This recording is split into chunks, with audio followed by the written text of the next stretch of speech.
God puts us down a path. I think that is true. I think God does, when people always say, did you ever hear from the Lord to go and be a comedian? And I always go, well, let's don't blame this on the Lord.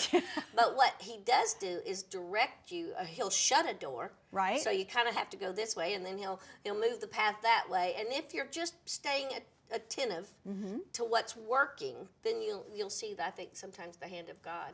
I agree. I think that's so important for our audience to see, because I think many of us, and this is all kind of new to me too. So this whole being on camera and so forth, it is a little, intimidating at first. Absolutely. So was it intimidating for you? Were you nervous, or do you ever get nervous today? I don't get nervous very often, but I should.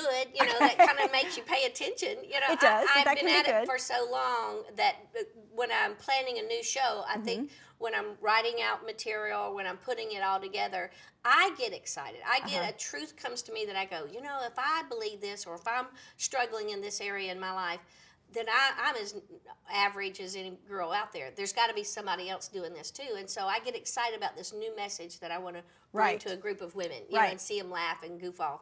Where I do get nervous is when I know that my emotion is fragile. Right. And yet I still make a living as a comic, and so people bought a ticket to hear a laugh. Right. And I know that my emotion is fragile.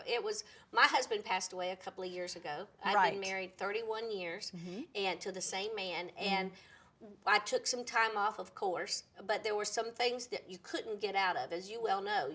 People, there's too much investment in it, so you got to go do that job. Right, and people want to hear from you. Yes, and they want to know that you're okay. Absolutely. And so we went ahead and did some of those things. Those nights I was nervous. I was nervous because, you don't want to break down, fall apart in front of a couple of thousand people, and you want to be able to be coherent enough and you're focused enough that you can at least get the punchline out. Right. And God was faithful, and I was able to do that, and I was able to pull that off.